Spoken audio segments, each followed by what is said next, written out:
Here are the topics that we will cover in this section.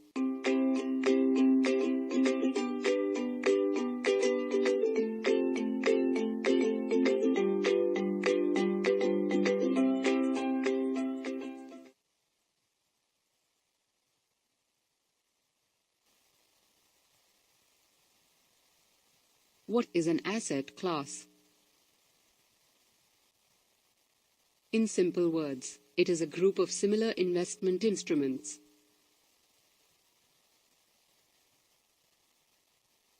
Thus, investments within an asset class have similar risk and return.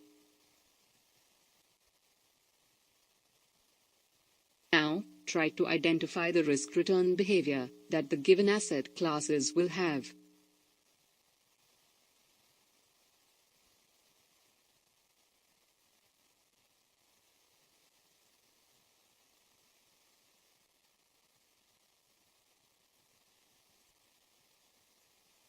Sorry, you got that wrong. Here is the correct classification.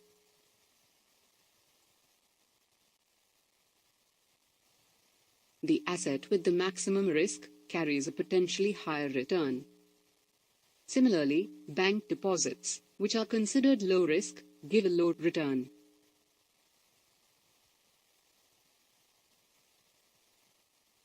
Here are the most popular asset classes.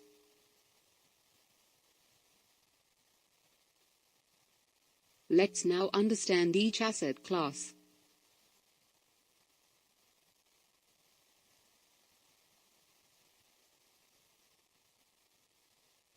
Having equity means having ownership. Ownership of a company, therefore, refers to owning the shares of the company. Hence, equities are also referred to as stocks or shares.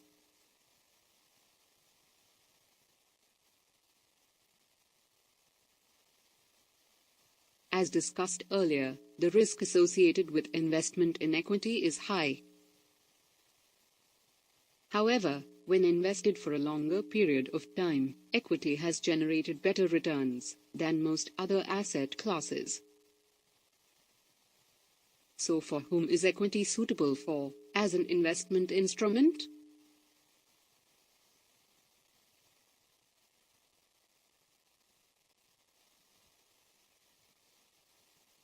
Which of these two should invest in equity to meet their objectives?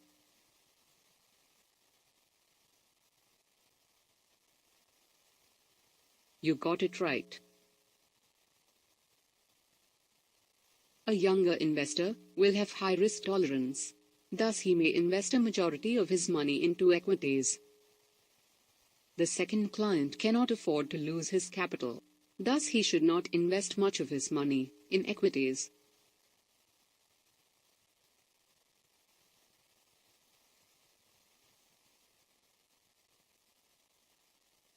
A debt instrument is an instrument of borrowing. Here, the investor lends to the issuer of the instrument. A debt instrument can be issued by both government and private companies.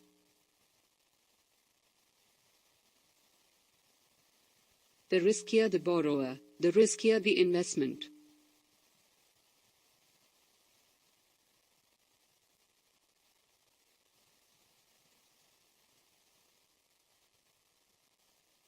Thus, the debt instruments issued by large corporates will be more risky than those issued by governments.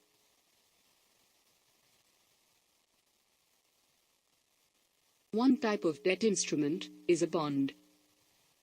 It has a tenor of more than 1 year. Do you know which of these instruments are safer and which give better returns?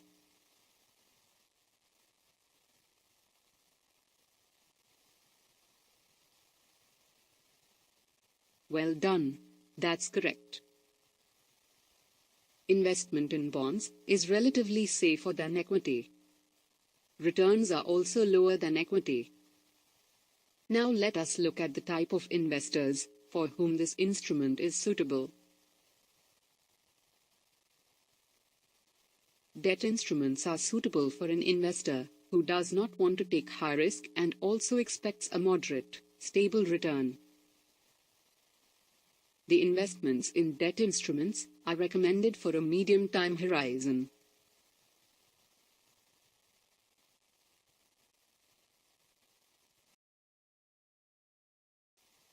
An investor can invest in physical gold, which is a popular asset class in India.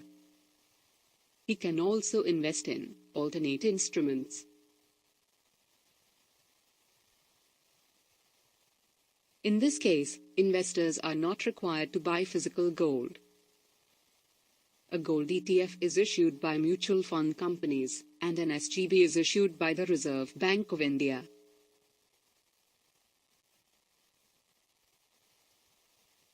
Previously, you classified different asset classes based on their risk and return. Now try to identify the risk-return behavior of an investment in gold.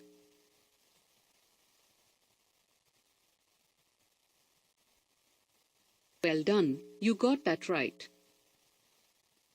Investment in gold carries moderate risk. It offers moderate return.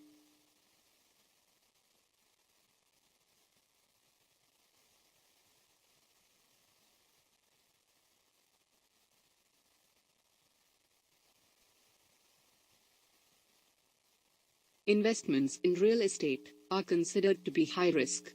Hence, the expected return is also high.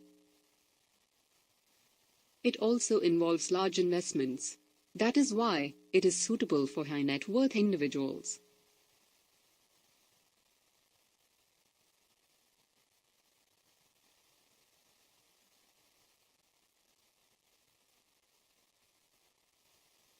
In a fixed deposit, a certain amount is deposited for a particular tenor. This deposit will give investors an assured rate of interest. At the end of the tenor, the investors will receive the amount deposited, plus the interest accumulated. Fixed deposits can be made with banks and certain NBFCs.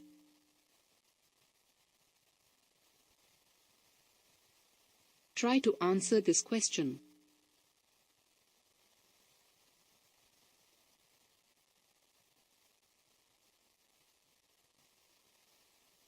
You got that right. Fixed deposits with scheduled banks carry low risk and offer low return.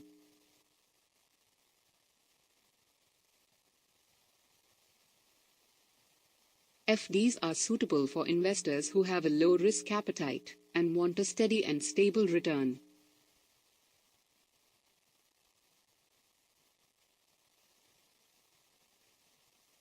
Here is a table showing the SBI deposit rates for various tenors.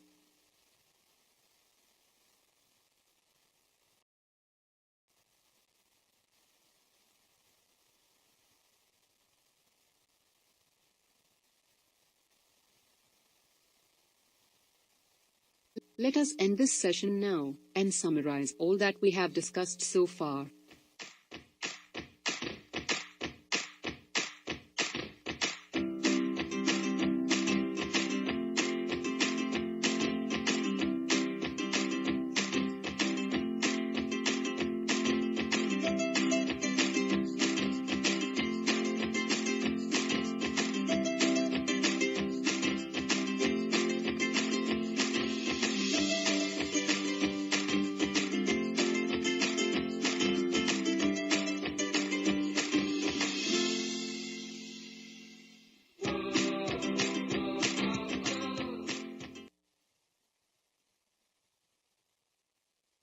With this, we conclude our session.